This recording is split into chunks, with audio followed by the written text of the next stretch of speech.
प्रधानमंत्री नरेंद्र मोदी का ये नामांकन बनारस से, जिसके लिए प्रधानमंत्री नरेंद्र मोदी इस वक्त जिलाधिकारी दफ्तर में मौजूद हैं, वो तस्वीरें भी आपको दिखा रहे हैं। और इस वक्त प्रधानमंत्री नरेंद्र मोदी के साथ बीजेपी की हर वो बड़ी शख्सियत है जिसका नाम आप सोच सकते हैं या फिर जिसका जिक्र आपने सुना होगा। इस वक्त अंदर योगी आदित्यनाथ हैं, यूपी के मुख्यमंत्री। इस वक्त अंदर जेपी नड्डा हैं, बीजेपी के राष्ट्रीय अध्यक्ष। इस वक्त जिलाधिकारी दफ्तर के अंदर राजनाथ सिंह है, हरदीप सिंह पुरी है।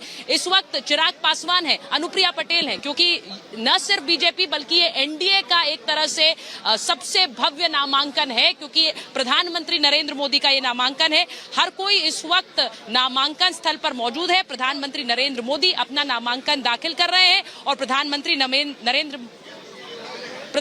ने 2014 में जब यहाँ नामांकन भरा उसकी तस्वीर आपको दिखा रहे हैं। 2019 में वो वापस आए बनारस और अब 2024 में एक बार फिर से प्रधानमंत्री नरेंद्र मोदी का नामांकन। और जैसा कि उन्होंने अपनी एक सभा में कहा कि मैं बनारस आया था, आप लोगों ने मुझे बनारसी बना दिया पूरी तरह से। तो ये जो बनारसी प्रधानमंत्री नरेंद्र मोदी है, आज अपने नामांकन के लिए बनारस पहुंचे हैं। और लोगों से अगर आप पूछेंगे तो लोग यही कहते हैं कि नरेंद्र मोदी बनारस के और बनारस मोदी का। तो ये जो एक कनेक्ट है, जुड़ाव लोगों के साथ है, वो बड़ा अद्भुत है। आप किसी संसदीय क्षेत्र में जाकर अगर तीसरी बार नामांकन के समय ये सुन रहे हैं नेता के लिए, तो ये बड़ी बात है, क्योंकि यहाँ पर जो एक जुड़ाव लोगों के साथ है, लोगों को लगता है कि नरेंद्र मोदी ने पिछले 10 साल में काशी को बदला है। और वो जो बदलाव है उसकी तस्वीर आपने कल रोड शो में भी देखी होगी, क्योंकि जब लोग पूरे रास्ते प्रधानमंत्री की तरफ फूल बरसा रहे थे, बहुत से लोगों से हमने रोड शो में बात की और उन्होंने प्रधानमंत्री के इस रोड शो को अपने लिए भी बताया। उन्होंने कहा कि ये यहाँ पर जरूरी है कि हम प्रधानमंत्री को देख पाएं। हम घर में प्रधानमंत्री के बारे में बात करते हैं, उन्होंने कैसे कायाकल्प किया उसकी बात करते हैं, तो एक बार उन्हें देखना बनता है। आज सुबह मैंने जब बात की थी एक महिला से, वो आपको याद होगा, वो महिला भावुक हो गई, रोने लग गई।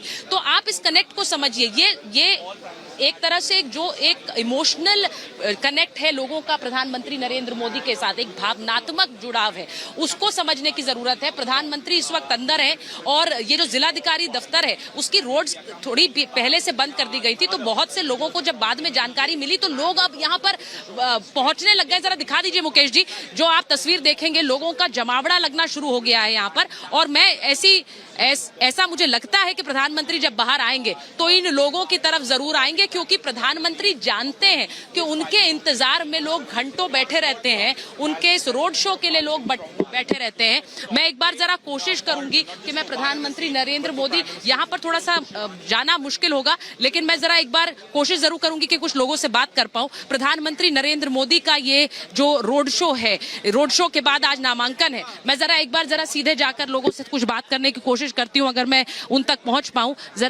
जरा एक मिनट। आप लोग आए हैं प्रधानमंत्री के नामांकन के लिए? हाँ, नामांकन के लिए। पता चल गया था आपको? जी मैम, पहले से पता था, हम लोग आज आने वाले नामांकन के लिए प्रधानमंत्री जी हैं। बनारस के लिए, बनारस के दिल में क्या है? मोदी जी। कोई और नाम? मोदी। कोई और कोई नाम? मोदी या योगी? योगी जी भी हैं अंदर अभी। जी, हम लोग बड़े एक्साइटेड हैं कि आज हमारे देश के प्रधानमंत्री नरेंद्र मोदी जी हमारे यहाँ आए हुए हैं और काशी से नामांकन कर रहे हैं। और इस बार भारी बहुमत से दो बार, जितनी बार उन्होंने वोट पाया 400 पार होगा। और इस बार पूर्ण बहुमत से सरकार बनने वाली है। अच्छा, पूर्ण बहुमत से बनने वाली है। अच्छा, तीसरी बार वो सांसद के लिए नामांकन कर रहे हैं। आमतौर पर देखते हैं कि जब कोई सांसद 2, 3, 4 बार आता है तो उसकी पॉपुलैरिटी कम हो जाती है। नहीं, इस बार उनकी पॉपुलैरिटी और बढ़ती जा रही है और इस बार उससे भी ज्यादा वोट पाके और यहाँ से उनकी वोटिंग की संख्या बढ़ने वाली है काशी से। अच्छा। मोदी जी हैं और इनकी पॉपुलैरिटी कभी कम नहीं होगी जब तक ये रहेंगे। और जो राम को लाए हैं हम उनको लाएंगे, ये तो सबका संकल्प है। पॉपुलैरिटी तो पूरे विश्व में है। अच्छा। पूरे विश्व में है, हिंदुस्तान के बाहर भी इनकी। काशी में ऐसा क्या किए हैं? काशी में जी बहुत बदलाव आ गया। रोड है, बिजली मिलने लगी, बिजली यहाँ नहीं मिलती थी। और सड़क सफाई होने लगा, सफाई पे भी बहुत बड़ा ध्यान दिया गया, इसलिए जो काशी में बहुत बदलाव आया। घाटों में बदलाव है। काशी की जनता के दिल में रहते हैं मोदी जी, यही सबसे बड़ा बदलाव है। दूसरी बात विकास की है तो काशी में जो 3 से 4 साल में काम हुए हैं, फुलवरिया 4 लेन, रिंग रोड का, विश्वनाथ कॉरिडोर और नमो घाट जैसी पर्यटक स्थल को जो बनाया है उन्होंने, जिसके वजह से काशी की जनता के जीवन को एक सहूलियत मिली है। उनके जीवन यापन करने में उनको एक रोजगार मिला है, क्योंकि काशी में पूरे विश्व से पूरे देश से पर्यटक आ रहे हैं। रोज 3 से 4 लाख लोग यहाँ पर काशी में भ्रमण करने आते हैं। सर आप भी आए हैं नामांकन के लिए? जी जी, मैं प्रधानमंत्री के नामांकन के लिए आया हूँ। मैं काशी में ही पढ़ा हूँ बचपन में, तो मेरा काशी से बड़ा भावनात्मक संबंध है। और मैं समझता हूँ कि जिस प्रकार से पूरे विश्व के अंदर हमारे यशस्वी प्रधानमंत्री मोदी जी की लोकप्रियता है 74 से 76%, जो विश्व में किसी भी नेता की नहीं है। और जो ये जो दत्तक पुत्र हैं काशी के, गंगा पुत्र हैं, बाबा इनका इन पे सीधा आशीर्वाद है। मैं समझता हूँ काशी की जनता बहुत धन्य है कि जो यहाँ पर उन्होंने इसको चुना है गुजरात से आकर के। और देखिए 2014 में 3-3.5 लाख के अंतर से कई लोग बोलते हैं भाई कि गुजरात से आए थे प्रधानमंत्री और यहाँ आकर अब बनारसी हो गए क्या? एकदम बनारसी हो गए, एकदम बनारसी हो गए। और ये तो कहने वाली बात है कि गुजरात से हैं, वो हमारे देश से हैं। सबसे सही बात ये है, सबसे महत्वपूर्ण बात गुजरात ये भी भारत का एक हिस्सा है और अगर हम यहाँ से गुजरात जाएंगे तो क्या वहाँ से हमको निकाल दिया जाएगा? क्या बात है। सबसे बड़ी बात यह है कि बनारस को उन्होंने समझा है और बनारस की जनता को उन्होंने समझा है। जो बनारस की जनता को, पूरे देश की जनता को जो समझेगा वही की सरकार होगी। अब की बार 400 पार होगी। इधर आ जाइए आगे। बोलो बोलो बोलो। अच्छा, बनारस का एक अंदाज है, मुंह में पान रखे लोग, तो मुंह में पान रखकर आज बोल नहीं पा रहे हैं प्रधानमंत्री के, लेकिन भावुकता चेहरे पे नजर। आप भाई सर आप बताइए। उनको देखने के लिए हम आए हैं जी। अच्छा, ये यहाँ पे मैंने देखा इतनी बार आए हैं बनारस प्रधानमंत्री, लेकिन फिर भी इतनी भीड़ होती है जब भी आते हैं। ये भीड़ एक तरह से राम को जैसे देखते हैं उसी तरह इनको भी देखते हैं। बनारस के विकास के लिए न 500 साल पहले हुआ था और न सब इनके बाद 500 साल बाद में भी होगा विकास।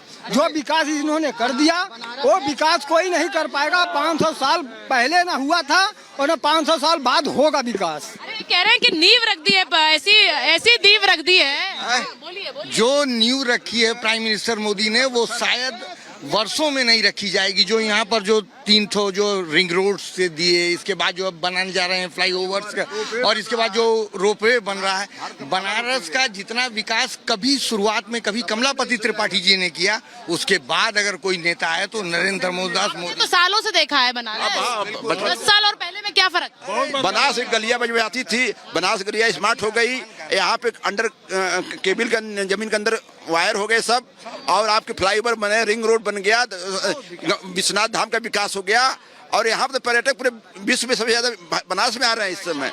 अब मोदी जी का देन है ये सब मोदी जी का देन है। अब मुझे ये बताइए, मोदी जी का तो देन है, लेकिन आप लोग मोदी जी को अपने सांसद के रूप में, प्रधानमंत्री के रूप में हर बार इतना प्रेम देते हैं, आपको लगता है कि वो उस प्रेम को समझ रहे हैं? क्योंकि जब भी वो आते हैं आपकी तरफ हाथ हिलाते हैं, हाथ जोड़ते हैं। अरे बनारस को तो अपने सारे सबको प्यार करते हैं, अपने परिवार से ज्यादा प्यार करते हैं बनारस के लोगों को। उतना तो वो 45 टाइम्स आ चुके हैं। कौन सांसद जो है अपनी क्षेत्रों में 45-50 दौरे करता है? वो बनारस के ही हैं, वो गुजरात के नहीं है, वो बनारस के ही हैं। गुजरात के नहीं है, कह रहे बनारस के ही। बनारस के हो गए, बनारसी है वो। बनारसी प्रधानमंत्री जी बनारसी प्रधानमंत्री बनारसी है। खुश हैं आप मोदी जी के रूप में? खुश है साहब। बम बम है, काशी बम बम है। हर हर महादेव। प्रधानमंत्री के आप मुझे एक बात बताइए, तीसरी बार वो जीत रहे हैं, यहाँ से नामांकन कर रहे हैं, तो तीसरी बार क्या रिकॉर्ड जीत होगी जैसा बीजेपी? रिकॉर्ड जीत होगी और कम 10 लाख वोट पड़ेगा और कम से कम वो 8 लाख मतों से जीतेंगे। 10 लाख जीतेंगे वो कह रहे हैं। 18 लाख वोटर है बनारस में, 18 लाख वोटर है, जिसमें से 70% वोट पड़ेगा।